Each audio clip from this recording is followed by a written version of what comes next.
Hey you guys, it's Danny Rams from Maverick Spirit Astrology.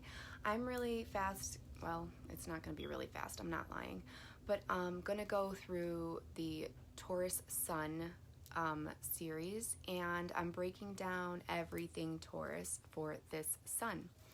So the sun is in Taurus from April 19th till May 19th. Now, if you have a birthday that's a cusp, those dates rotate every year. So this year particularly are April 19th till May 19th. That is Taurus season, okay? I'm going to go through the ruler of Taurus is Venus, and it's the second house of self-worth, values, virtues, our wealth house, where we have things, basically. Taurus is all about Venus's luxuries. So it's also more, it's a fixed earth sign, so it's more of the body, physicalness to love, basically, because the Venus is ruled by love. It's the planet of love, but it's also of the things that we love. So right here is going to be about the it's exalted in the moon placement for Taurus. Friday, it rules Venus. It's detrimented in Mars and Pluto. So Taurus does not like to be in Mars because it does not move as fast as Mars. It doesn't mean that it doesn't act in a Mars way whatsoever. So when you put that warrior effect on Taurus, it's going to strategically place its next move versus it just being all blown out. And with the detriment here in Pluto, I would go with, because the opposite sign of Taurus is Scorpio, whose ruler is Pluto and Mars. So Pluto here does not like Taurus because Taurus is very, very much about stability. It's not so much about transformations, and it doesn't really like change. It doesn't take to change very quickly, fast, or anything. It likes to be stable. So this is a fixed earth sign, making it the bodybuilder in the Bell's chart, and that kind of puts us to the body being physical and the builder being that stable, the stability, the first common ground, okay, the builders. Tauruses are the fourth chakra. That's the heart chakra. It's green. It's also associated with the throat. So this is the neck, throat, thyroid, your metabolic system, as well as vocal cords. There are a lot of jazzy, bluesy singers that are of the Taurus sun, moon, or placement. Are very heavy usually in Taurus. It's that sensual part of Taurus that really comes into that type of music. They love art, music. They love collecting things, but they also love to have things in case. They're very practical. They're very they're mostly, okay, so like they also say sometimes that Earth is connected to Taurus constellation, which is the bull, but it's connected in a way where the bull really wants to be an earthling. It wants to be in this earthly embodiment of physical earth, the senses, okay? But we also have to connect it to the sixth sense as well. So this is like the Mother Earth would definitely be like that part of the Taurus suns. So sun here is about our ego. It's about who we know ourselves to be, how to categorize ourselves, I guess, in our personality. Depending on where your sun is, we'll go into that. But as far as Taurus suns being as a whole, that's where we're at. So the first decan is going to be if your sun sign is from 0 to 10 degrees. The second decan is if your sun sign in Taurus is 11 to 20 degrees, and your third decan is 21 to 29 degrees of the Taurus sun. Okay.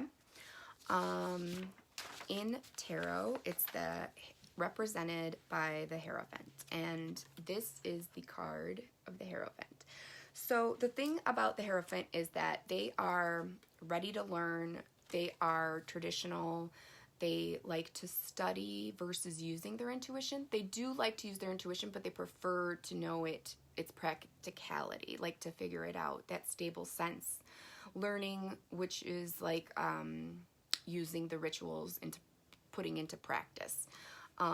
Teaching, they like to know the ancient knowledge of things. They're like a history teacher.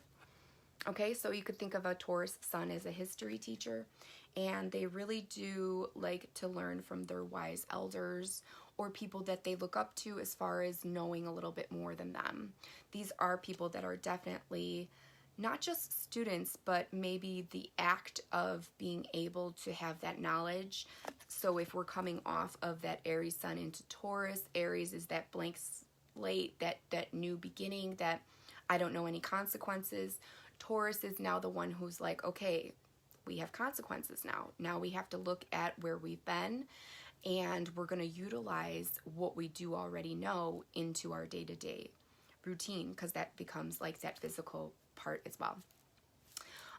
Venus is represented by the Empress. As you can see, she's pregnant here. So there's a lot of things about allowing yourself to be birthed into life here. With Venus represented by the Empress, it's to remind us to practice self-love, spend time in nature, kind of creativity. So we're creating new things, new light.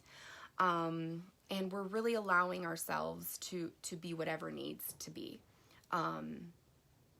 But with the Taurus sun here in Venus, it's about holding it in and actually like reminiscing it with knowing it. So like knowing it, so you feel it, you smell it, you touch it, you see it, you weigh it out. It's more about the physical luxuries, like fabrics, a sunny day, a nice vacation somewhere. And it's really about us forcing ourselves to not have to move. Like, we know what we like, okay? So the only thing with Taurus suns that they would force you to do is to become more than what you are, to look at where your training has come and where to go from there, but also to understand that you are going to have like a very practical, slow moving.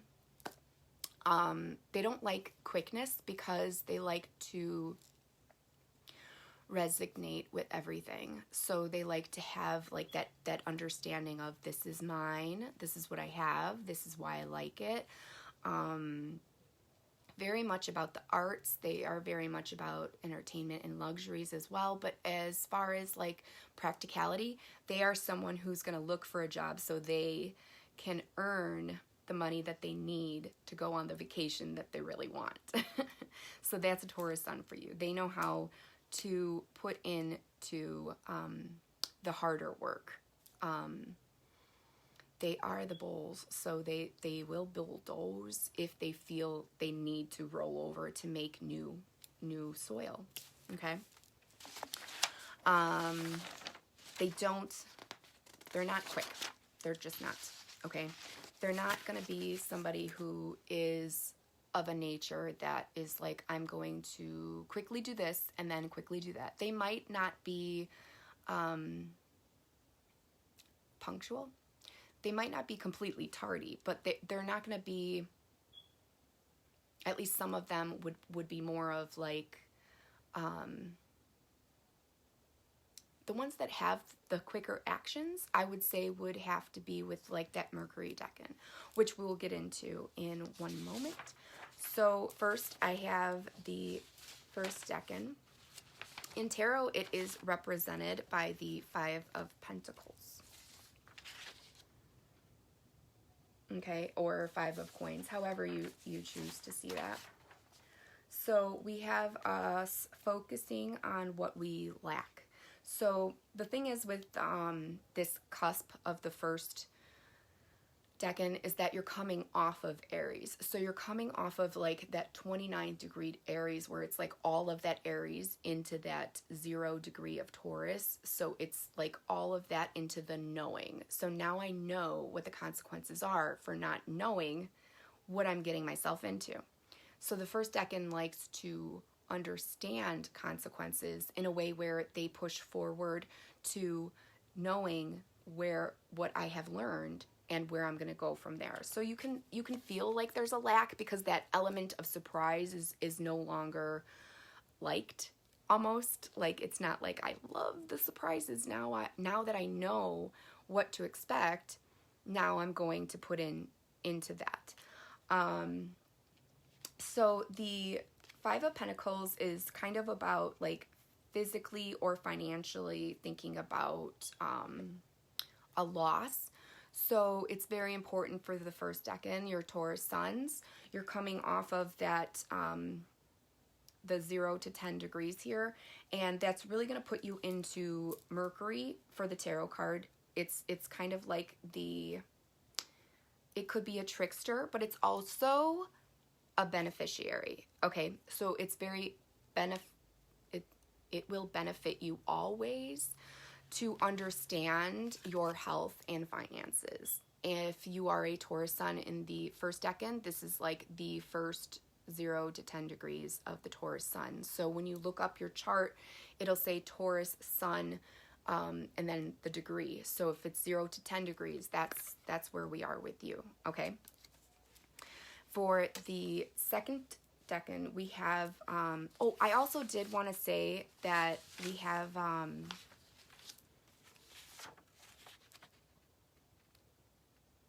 the symbol of the pentacles or coins is about money, physical body, nature, and stability, okay?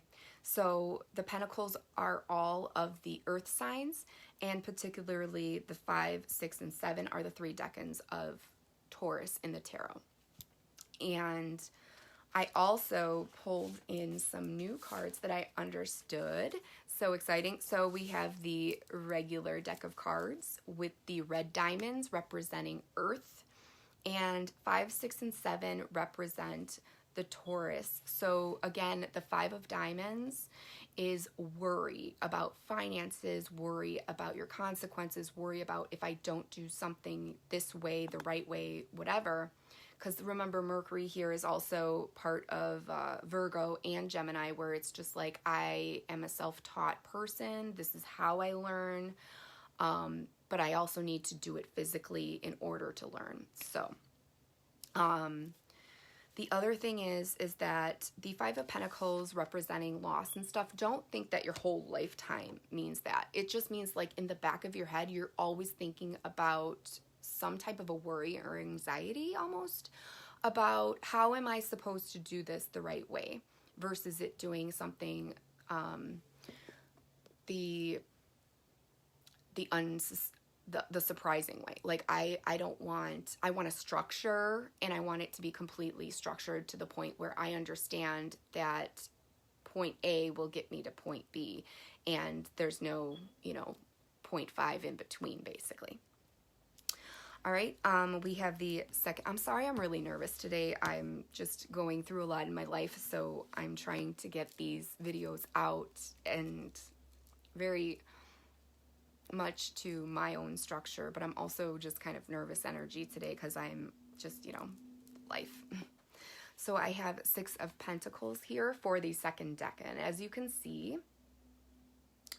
it has 2 people, and it has the Libra waves. But actually, the thing is with Libra and Taurus, they both have Venus as their ruler. So it's interesting that the second Decan is actually the one that I consider the most to be Taurus. Now, in the trine of things, it's considered Virgo, who is actually blind justice, is the Libra. So, I'm sorry, the scales. So the actual Virgo is represented by the Virgin, who's the one who has not done, and it's not naive, but doesn't have that earthy grit, if you could say. Okay, so the second decan, this is represented by 11 to 20 degrees of your sun sign being in Taurus, and it is the ruler of the moon in tarot. So this is about taking in a lot of giving and taking as well, because the yin here is that it's a female sign. It takes in. So energy that takes in is going to be introverted, but you're a generous person. You like to give, you like to share, because there's two people here. You like to share, okay?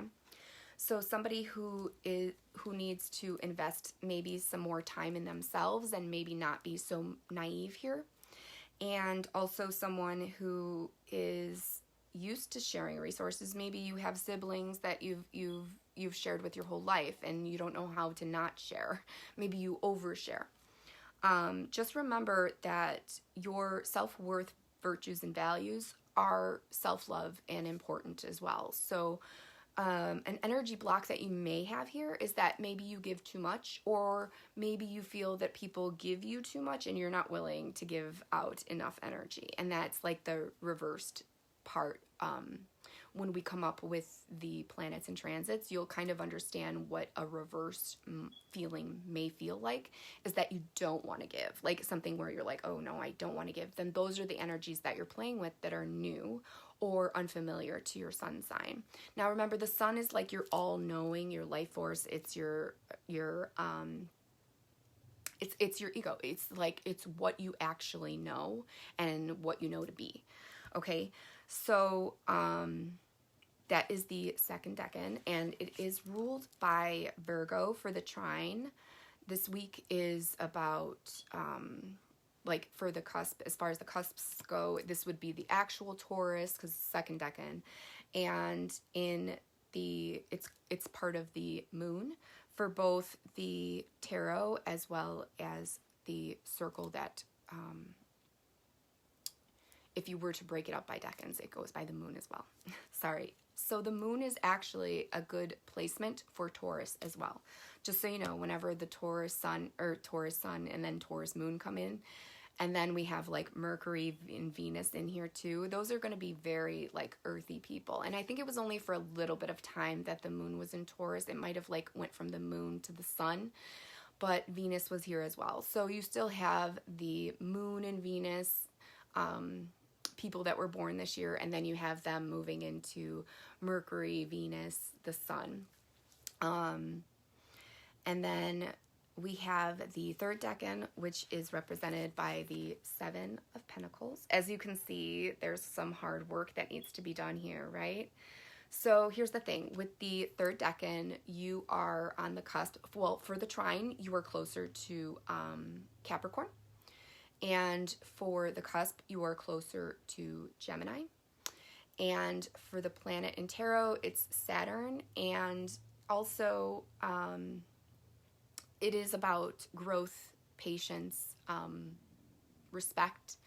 It's about putting in the hard work, understanding delays are needed for, you know, that perfect step up. Like, you want everything kind of like in order, because when you have that Gemini coming up, you also have like that strategic, Gemini is like a low-key control freak. So when you put that into the last decan of Taurus, these are definitely like the last like 5 days of Taurus that really are starting to feel that knowing of Gemini. So they're very smart individuals. They're very capable of teaching themselves new skills. Again, there's not this quick action that wants to be done. So maybe they, you know, like the delay, or maybe they feel like, okay, I've waited long enough. And, you know, stuff like that does happen with the, with that Seven of Pentacles card. So it's being prepared for hard work, reaping the rewards later, and you're going to know all about the good things that time takes. Time takes time. Takes the time it takes to have a good thing. So you understand all of that. So again, you're getting into that Gemini cusp, In the third decan, it's ruled by Saturn, and Capricorn for the Earth trine that finishes up. So that first week is about Taurus, the second week is about Virgo, the third week is about Capricorn. For me, again, I like to go off of the cusp because there's that individual knowing of that 0 degree, and then the 29th degree, which is that big bang of every single part of the decan together. So that big bang, okay? So that is just the beginning of that. We're done with the first, second, and third decans, and we're going to go into your sun in Taurus. If it's the house that is in 1 to 3, it's in the first quadrant. This is the private self, okay? So your first, second, and third house is really about your private self, and so that becomes about the King of Pentacles, okay? More about the King of Pentacles, I did want to say, is about wealth, generosity. It's about, it could be greed and self-centered, so you do want to be careful if you are... if you tend to be looked at as somebody that's greedy, like, just make sure that it's like, well, it's because I'm not greedy, I just know I need it, but actually need it. Don't like hoard. Don't hoard anything, because these are the hoarders, okay? 1 through 3, depending on, I mean, it, again, the decans, we just went through them, and then you're going to take it on to, if your sun is in Taurus in the first, second, or third, this is the first quadrant representing the self, the private self, okay? And again, with King of Pentacles, you can tend to hold on to things, okay? But you're also like very generous. You have wealth, you have capabilities of giving, and it's up for you to decide what you're actually giving. What are you giving out? What are you giving out, right? So the second quadrant, if your sun in Taurus is in the 4th, 5th, or 6th house, this is the private relationships where your sun is, and that is by the Page of Pentacles. This is about manifesting, and this is about like how you want things to work, how you want them to be practical, how you want them to be tangible, how you want like a solid foundation with any relationship, especially if you are someone who is going to be looking for a loved one, or if you're going to be having your sun in the 4th, 5th, and 6th house, you're somebody who, with the Taurus sun here, you're going to be someone who is very much looking into a partnership that is very practical. You're not going to be torn like Romeo and Juliet. You're going to be someone who is very practical with what you like and who you love, and you're not willing to just, you know, give away. You're cherishing it, and you're worthy of its cherishing, of their cherishing, I should say, okay? The third decan is if your sun in Taurus is in the 7th, 8th, or 9th house, and this is your public relationships. This is your titles. Are you a doctor? Are you a student? Are you someone who is constantly in relationships and out of relationships? Are you someone who is constantly fighting that urge to be not in a relationship, or you want to be in a relationship? Most likely, if your sun is in the 7th or 8th house, I would say relationships are important to you. If your sun is in the 9th house, relationships don't define you, okay? But I do have to say the third quadrant is represented by the Queen of Pentacles. So that is all about taking care of yourself physically. You are going to be a generous lover. You are going to be someone who is able to depend on someone if you need to, if that's something that you're looking forward to. If you're honestly, if it's in the 7th, 8th, and 9th house, you are a little bit dependable, looking for somebody to depend on who's reliable to you, who's practical, who seems stable. If your sun is here anyway, so let alone it being in the Taurus sign. So, Queen of Pentacles is all about generosity, self-love, care, giving yourself love to yourself through your partner, giving them something that you know will be in return, but it's not like that. It's not like gimme, gimme, gimme. It's more of just like, you're looking for alignment here. You're looking for someone who has your back. You're looking for someone who you can go on adventures with that is not going to boom surprise you and be like, boo, you know, it's time to go. We're going to move now. You're like, no, I want a solid foundation, and I want a house, and this is the way I get it. And this is like, the practical me is like, you know, I saw it done this way, so we're going to do it this way. I don't even know until we get to like the 4th quadrant. But honestly, I don't even know a Taurus sun who would be willing to like pick up and leave without having thoughts and burdens even about leaving. Not just their family, but their friends and what they're familiar with. Okay, so then we have the last quadrant, the 4th quadrant, which is if your sun in Taurus is in 10, 11, or the 12th house. This is the Knight of Pentacles. So when you have the Knight of Pentacles, your sun is in Taurus, you're looking for long-term abundance, you're looking for a steady progress, you're looking for a career that is very steady or income that is steady. You're looking for, I put that you can learn to rely on others when you need support, but that's an energy blockage that you actually have. You don't know how to rely on others. You may not trust them because of everything that you've gone through. If your sun is in 10, 11, or 12, you definitely are someone who does not like relying on others, but you do have a support system. Okay, it's very important to have a support system, especially if your sun is in 10, 11, and 12, okay? And it's not that you're dependent.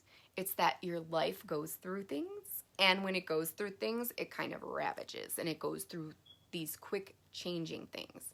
So always to have a support system, whether it be friends, someone to talk to. Oh, that's another thing. Taurus suns love to talk. They love to, Taurus moons, really Taurus is all about the voice to me. That's why I was like, how is it not the throat chakra? But it is Venus being part of the heart chakra. So you have to understand that these people are sensual. They are lovers at heart. They don't try to be mean, but they will be. They don't like to be a doormat for anybody. They work hard. They give it their all, and they will give you their all as well. So there's somebody that you should be cherishing. And if they are telling you something that you need to change about yourself, like if you're too lazy or something like that, or if you don't give enough to them and they feel like they're just constantly giving, they're not trying to be the mother here. That's the thing. The placement of the moon here is so funny because it is exalted in Taurus. However, Taurus doesn't want to be your mama. They want to be your partner. They want to be the one that enjoys things with you. They don't want to be your child. They don't want you to have to depend on them, and they don't want to have to depend on you, but there is a dependency that they want, and that's the loyal stability. And that's for the Taurus suns in every single house, including the 12th house, who may not know that they have this power. So if I'm a 12th houser, so let me just get into that really quick. If you have your sun in the 12th house, it's very important for you to understand that everything that you feel like someone should have told you, if you tell people that, you will understand so much more about your own life, because it's almost like when you have planets in the 12th house, you have to give them away in order to receive them. And when you have your sun here in the 12th house, what you really want to do is help people lift themselves up with their ego, because you're so ego-less that maybe people see you as you are a big ego, like you're a big deal. Like you're a big deal. You are a big deal. So share your wisdom. Sharing your wisdom is going to help that jolly ride of life, really. You have the 12th house sun would have like a Jupiter, Neptune feeling. So you're already charismatic. Now you're a dream lover, you know? And maybe even relationship advice is something that you could do. And it's not to say that like you're not the perfect lover. It's just that you haven't found the perfect lover that's worth you. And sometimes when you're in the 10th, 11th, and 12th house, you're very particular about who you're letting in, because this is something that you're like, all right, we have our titles and now we're living. And now how is that living going to be? Because a Taurus sun, again, does not like to just get up and go, does not like rapid change. Even if they have like a thought, it takes them like 6 minutes to realize like, okay, it's doable. I'll do it. It has to be worthy of action. Again, with Mars and Pluto as that default. It just doesn't like that energy. It doesn't like being quick action. It doesn't care about being a warrior. It will stand their ground. Like Taurus suns stand their ground no matter what. They're stubborn. It's a fixed sign. It's a builder. It's supposed to be stubborn. Okay? They're practical in every single way.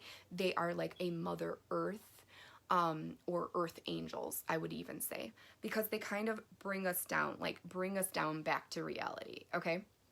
The thing with Taurus and Venus, again, is all about sensuality. It's about being ruled here. So your sun and Venus are alike, okay?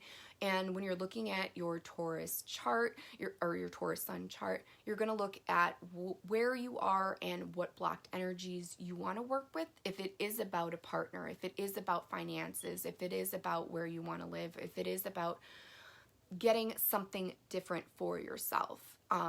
Again, it's not about greed. It's not about, certain things that have to do with various things. I really quick wanted to go into a couple of the aspects that we have here. So we all do know that the opposite of Taurus is Scorpio. And the thing with the soul builder versus the bodybuilder is you can understand that element right there. So you have a physical body, and then you have a soul, the aura that is here to collect, okay? But then you have the body, the one that is here to physically help. It's like the spaceship. You're the spaceship, and then the aura would just be the lights of the soul, okay? So we have strong desires here with both you and Scorpio. Scorpio doesn't mind moving forward without fear because it is used to it. It is constantly being given a new chance every time. Like there's a death and there's a life. There's death and there's life. There's death and life. These are their cycles. Taurus would definitely not be comfortable with that. That's not a Taurus thing. They like to cling. They like to cringe at new things. They like to cling to things that are, having. Sextiles go to the spirit boss and the mind builder. So Aries is the spirit boss. Gemini is the mind builder at 30 degrees sextiles. Things that they all want to be done at their own pace was something that I found was kind of likely for both of them. Or for all of them. So Aries will do it with no problem and no plan. Okay, and then you have Taurus, who wants to know what the problem is, how to conquer it, and what is the most lucrative aspect of what we have to do. And Gemini just likes to talk about it. They like to plan it. They like to think about it. They like to study it. They like to dig deeper about what are the little details here. Let me see if I can do that like logistically. So we have sextiles to Cancer and Pisces. So these are 60 degrees apart from Taurus. The soul boss in Cancer, the soul planner in Pisces. These are all liking to be at home. They like the Netflix and chill. They like to cook, eat, drink, be merry, but like at home. It's not like they need a showcase, basically. They like luxuries. They like to be feeling relaxed. They like their environments to be relaxed and soothing. And this is a sextile. So this is like emotional signs. They look to Taurus. Cancer and Pisces look to Taurus for that emotional stability. Like, oh, you have everything I want emotionally, stability-wise. Looks good on, paper. Now Cancer and Pisces are looking at each other like, we would be more stable with this one. Okay. We have squares to Aquarius and Leo. And Leo is the spirit builder. It's all about the romance actions, hobbies, championships, like how you're a champion, how you're, what is that word? Competitive. Aquarius is the mind builder. It's all about actions towards the future, needing space, but also like taking space, liking change. And Taurus is all about the sensual actions. So the squares here would be about Taurus liking not to move, and Leo being like, well, this movement will actually help you a little bit better. So if you have your sun in the 5th house, you're probably more likely to move towards your romantic interest versus a regular Taurus in another sign. And Aquarius as well. Like if you want something, you're going to go for it. Taurus is going to go for it after a long time thinking and debating, and then making their move. But it's going to be so strategic that it's planned. Like everything is very planned here. There's no surprises. They do not like surprises. They do not encourage surprises. They don't like them. The trines here are the bodybuilder Taurus, bodybuilder or body planner Virgo, and the body boss Capricorn. So these are the elements of Earth, and it's the builder in Taurus that likes to move slow and create stable grounds of knowing, studies, and practices. The body planner in Virgo makes the organized day-to-day routine, all put it together, perfects everything. And then Capricorn likes that walk to the top, likes to earn, likes to have that complete success. But they understand the idea that it takes long, hard work and delays to do it, to get into that. And the quincunx, meaning that it is 150 degrees apart, meaning that it is both of the semi-sextiles to their opposite. So the opposite being Scorpio means that it cannot see Libra and it cannot see Sagittarius. What they have in common. So Libra is the boss, the mind boss, and Sagittarius is the spirit planner. So when we have an earth sign who takes, an air sign who takes in change, fine, whatever, I'll create from that. And then you have the spirit planner who's more like, I'll just go and adventure and I don't really mind it. So that's kind of what the quincunx does for Taurus with Libra and Sagittarius. I did put that Taurus doesn't like to